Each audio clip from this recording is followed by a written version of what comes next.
Humint is the latest movie from Ryoo Seungwan, who I am a big fan of. Some of his prior works include critically acclaimed early films such as The City of Violence, The Unjust, and also some more mainstream commercial movies such as the veteran series Battleship Island, which is sort of a guilty pleasure for me, and recently Smugglers. With director Yu, you can usually expect a good time and some solid East Asian style action.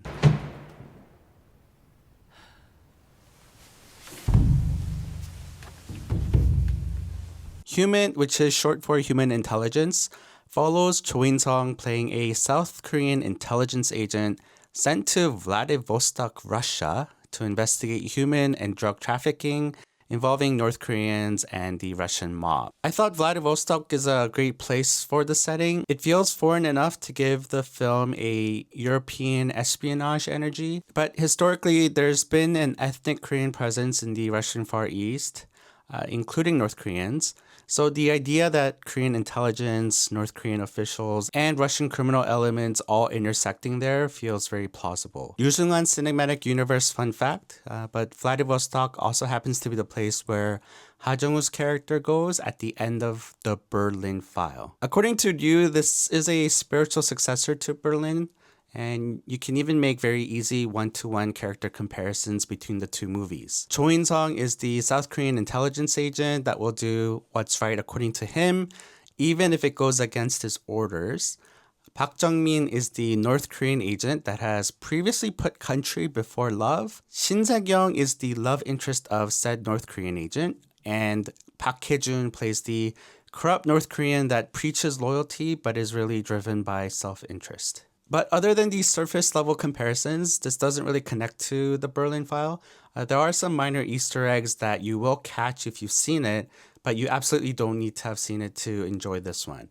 I found Humint to be more enjoyable, and not only that, I think this might actually be my favorite movie from Ryoo Seungwan. What I remember most about Berlin File was the constant reveals. Like even really late into the film, I felt most of the time the viewer was left in the dark until a random flashback suddenly tries to explain everything. Humint, in comparison, is much easier to follow. The character motivations are clear. There's no confusion about what's driving each person. The viewer not being in the dark does take away some of the spy and intelligence aspects of the movie. It is there somewhat, but don't expect this to be a Tinker Tailor Soldier Spy or a La Carre style movie. Although there was a moment in the beginning where Cho In-sung is laying out a bunch of gadgets and accessories on the table, and there was a cool looking device that I didn't recognize and thought, ooh, that must be some cool spy tech. But it turned out to be a MagSafe iPhone tripod, and the oil ring was throwing me off. Yeah, so this is very grounded in the present day, and the spycraft is not that prominent. Instead, Ryoo Seungwan brings a very old school approach to the film. Even though the setting is modern day, the tone felt very 80s era. In particular, when establishing the relationship between Park Jung-min and Shin Se-kyung's character. Shin Se-kyung is working as a waitress at a restaurant that also has a stage for live music. And the movie takes a couple of minutes for her to get on stage for an actual song break. The idea of a song break in of itself is very 80s, but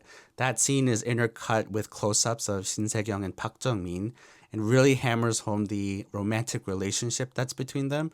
And this was very reminiscent of The Killer. If you're a fan of 80s and 90s style Hong Kong crime movies, then you're gonna find a lot to enjoy in Humint. The simpler plot allows Ryoo Seungwan to focus more on the characters.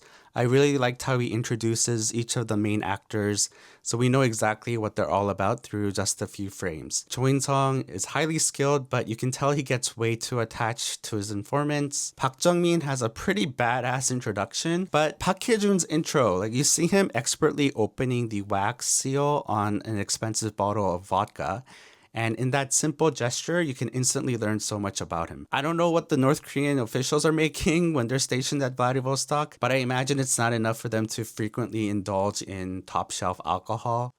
So you instantly know that he's probably getting his funds from other means. The first half of the movie is tense character scenes, and it establishes relationships and motivations. And then eventually their situations slowly intertwine. And the final act of the movie is where Ryoo Seungwan goes all out and enters full John Woo mode. There's still a serious tone to the movie, but Ryoo Seungwan prioritizes What's going to make this scene look cool? For example, Cho In-sung takes off his overcoat to put on a bulletproof vest, but then puts on the overcoat back again because Cho In-sung kicking ass in an overcoat looks cool. And what's cooler, sneaking into the bad guy's base through the basement or going straight through the front door? And what's better than rescuing hostages? But rescuing hostages that look like they are the 5 Ys from Mad Max Fury Road. You sort of have to meet the movie at its level in its final parts. Some scenes might look a little silly, but are they fun? Absolutely.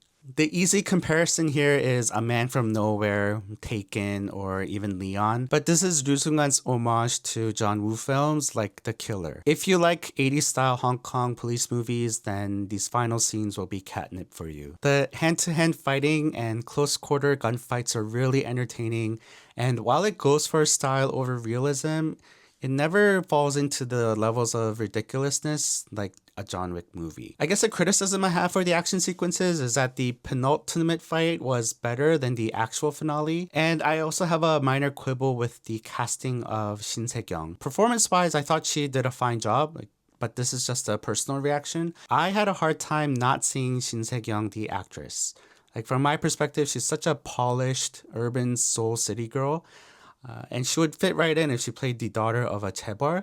But here she's playing someone that's been shaped by harsh, unstable conditions, having gone through a rough world and done anything to survive. And I just felt that there was a disconnect. And my own YouTube habits are probably to blame for this. I've been following her on YouTube for many years, and I think it's coloring my perception. It's not a disastrous level, but it was just something noticeable for me. Overall, this is my favorite Ryoo Seungwan film, not because it's the most complex and not because it's the most realistic, but because it strikes the best balance between fun, action, and characters you are actually invested in. It just commits to what it is and executes it confidently. It has a ton of fun doing it. I genuinely felt like Ryoo Seungwan was having fun making this movie, and that energy came across through the screen. I highly recommend you check this out. It's worth watching it in the theaters if it is available. Thank you for watching. I'll see you next time.